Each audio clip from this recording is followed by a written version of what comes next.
The current contract between ICANN and NTIA is scheduled to expire at the end of September 30th, 2015. To the extent that all projects of this nature benefit from setting a timeline for a work, that's a good date for the community to use. But we have not set a deadline. If the community needs more time, we can extend the contract past September 2015 for up to 4 years.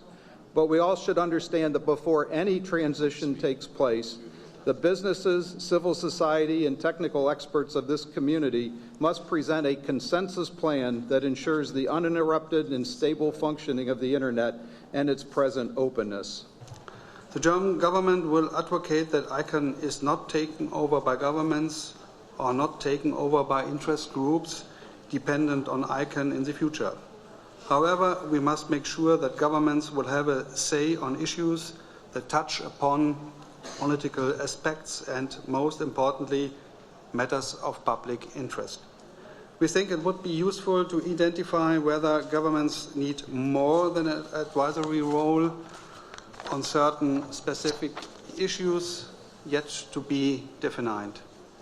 These issues might include certain aspects of the introduction of new generic top-level domains like the use of geographical names. In any case, questions regarding a country code top-level domain should remain a question of national sovereignty.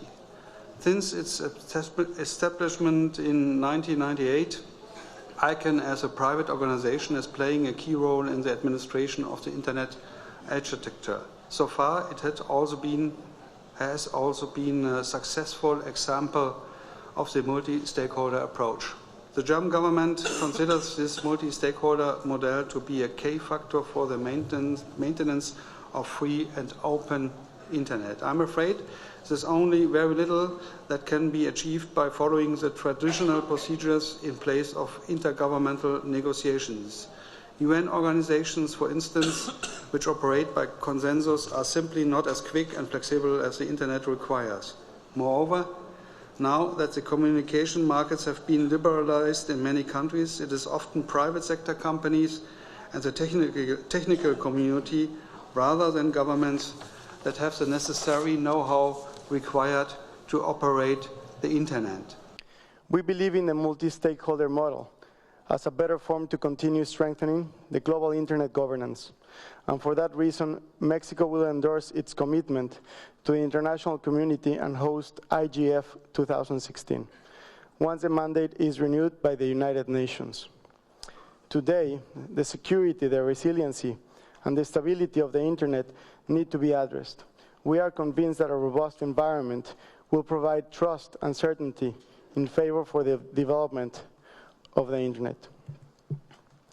The transition of the responsibilities of IANA is a big step. And for that reason, we recognize the importance of the decision by the United States government that will benefit the public interest. Mexico will continue collaborating in the effort to build transparent procedures to transit to a commitment with a global community where all the activities must be in benefit of the public interest and not only for commercial or other interest groups. In this sense, we seek for a process that establishes the best mechanisms for transparency and accountability, that provide opportunities for all stakeholders and oversee the correct operation of the IANA functions. Also, as a government stakeholder, we are very concerned about the deadlines of the consultation process, and we kindly request this to be reassessed. Furthermore, the integration of a steering group that would only be comprised of 2 countries, 2 governments, will present a challenge as this may hinder true global representation and may not express all opinions and views of all the GAC members, where social, cultural, economic, and ideological environment is so richly different, and therefore the public policy context they offer. Finally, by underscoring that the Internet governance includes more than the Internet naming and addressing, Mexico is convinced that an appropriate and successful transition is a key element to reach the goals expressed in the Tunis agenda of the World Summit of the Information Society. The amount of Internet users outside the US is a factor 10 or more than those in the US. This means that any new oversight mechanism should reflect the global nature of the Internet. And the Netherlands has always advocated that the oversight of the IANA function should be a shared responsibility between private sector and governments all over the world. So we oppose an intergovernmental arrangement. We think any stewardship should be a shared responsibility of all parties affected by the IANA function, the ones that depend on the IANA services, and we governments are one of them. Our interest is to maintain a stable internet for our citizens, whether individuals or companies who rely on the internet. And we believe in self-regulation as the preferred model for the internet. This model has led to enormous economical and social benefits worldwide. And we see no reason why this would not work with the oversight of the IANA functions. We note that there are many governments that are still not participating in the recent internet governance debates. As we all are aware, there are many countries that participate in other international fora, such as the ITU, but do not participate in ICANN. This is mostly because of the lack of resources and awareness on the part of many of the developing countries. Also, many governments do not see the necessity of participating in the global internet governance discussions. We feel that additional outreach efforts would help in this regard. Thus, we would like to encourage ICANN to explore more customized outreach mechanisms that would induce participation by additional stakeholders. We believe that the new internet governance ecosystem can succeed only when it is achieved through a truly global effort. Second, although we agree in principle to the September 3rd, 2015 timeframe for the completion of IANA transfer, we feel that we need to give sufficient time during the process to allow the stakeholders to voice their opinions and to try to arrive at a solution based on consensus.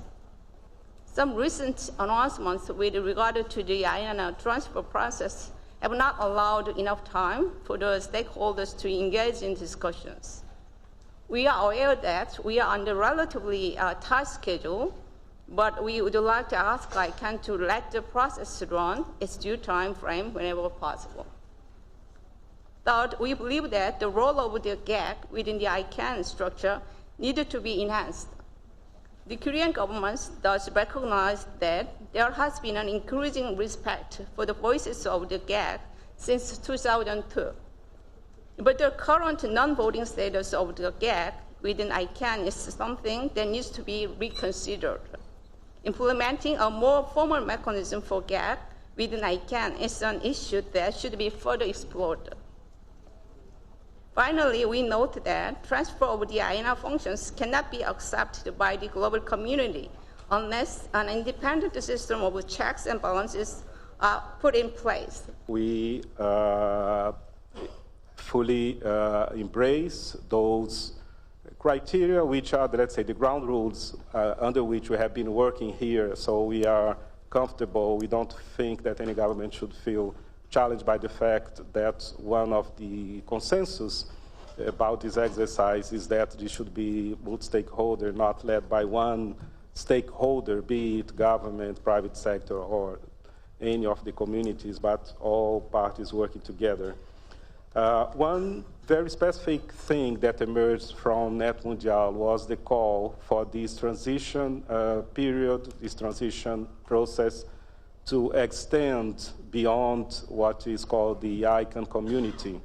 Of course, recognizing the unique role that ICANN has and its associated organizations, supporting organizations and committees in that sense to ensure the effectiveness that we, at the end of the process, we come up with an output that is effective, that enhances the effectiveness, stability, and security, But at the same time, Net Mundial made a call for these to be enlarged. So, and we think it is very important for the output to be seen as legitimate, that it can be embraced by the global community at large. And thinking in terms of government, since this is the high-level governmental meeting, I think this challenge is particularly true in regard to governments. As you are aware, many countries do not participate in the GAC, which could be seen as the ICANN community arm of governments. So we think there is a particular interest in enlarging this exercise and to stimulating participation on the part of other governments. This is imperative that the security and stability of the DNS will be maintained. Another point we would like to make is that proper accountability must be ensured. Also that the new model for stewardship over the DNS does not jeopardize the national sovereignty over the country code top-level domains. Australia considers that it is important not to replace the US government's largely symbolic role with an unnecessarily burdensome or complex structure going forward. In particular, it is fundamental that the architecture and administration of global cyberspace remains free of government dominance or control. Australia looks forward to participating in close collaboration with all stakeholders on this issue to develop an appropriate model. While the main focus must be on ensuring there are appropriate accountability and transparency arrangements for ICANN and IANA, which are robust and sustainable and able to develop and evolve over time, it is critical that progress keeps to a schedule and that we do not miss this unique opportunity. Thank you. For Denmark, we attach very much weight on the multi-stakeholder model in ICANN, but we still think it can be strengthened and refined. It's a key priority for us to secure effective accountability mechanism and also check and balancing and redress mechanism. The 2 points I really wanted to emphasize, having listened in particular to the delegate from Korea, is time on the one hand, and the other point is outreach. I think the oversight over IANA is of such fundamental importance for the functioning of the internet that we should craft the process and the actual outcome very carefully, of course in an inclusive way, as I think everybody has stated, but we should take time. I'm a little bit torn between maybe the French saying donnez le temps au temps, give the time to the time. That may sound a little bit too cozy for some. And on the other hand, if you are a keener contributor to the process, you may want to see a sense of urgency. And I think what we ultimately need is probably a realistic sense of urgency, if I may call it that way. And the last point is the outreach. I think it is crucial that the debate over this transition goes beyond the ICANN community that we are here and today, and that we also discuss this process in other fora, in particular the Internet Governance Forum.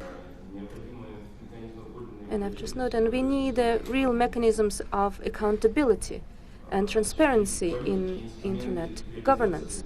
In terms of the policy instruments, they have to primarily consider the beneficiaries and respect the rights and liberties. These challenges dictate that we need to improve confidence in the governance of the Internet on the part of all stakeholders and their respective roles.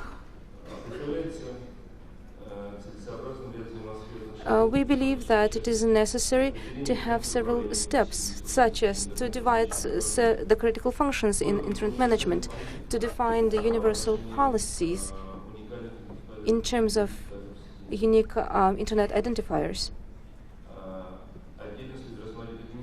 We also need to consider separately the administrative functions in terms of the accreditation of Internet registries, etc., and the functions in terms of the allocation of critical resources in the Internet, and to control that these units follow the established policies. In terms of the technical functions, we need to look into IANA functions, root zone, the support of the root zone, and others. At the same time, we need to ensure mechanisms of accountability in all of these functions, including external surveillance and audit.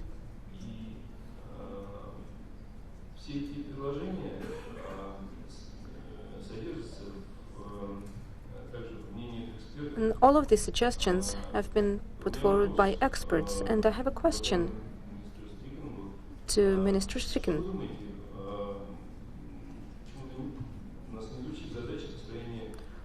Why is it that we're not trying to build a model, a clearer model, where these functions would be separated in terms of the separating of the critical resources in internet governance? We agree with the view that envisioned model should be purely intergovernment or government-only led. Egypt reiterates of having an open, inclusive, transparent, and bottom-up process to develop the transition plan that is multi-stakeholder throughout all stages. We believe it is important to make sure that the process extends beyond the ICANN community and reaches out to internet communities, especially in developing countries. Further, it should be made clear how the process will take into account input provided through other fora generally. The community should have the chance to see and review the final draft before being announced. Furthermore, we think there is a need for more clarity on the evaluation of the envisaged proposal, and also to add more members for the GAG representatives in the coordination committee. We are looking to this new management model that will preserve the core critical function of the internet, which should be global, transparent, multi-stakeholders, and free of control from a single government or a business entity.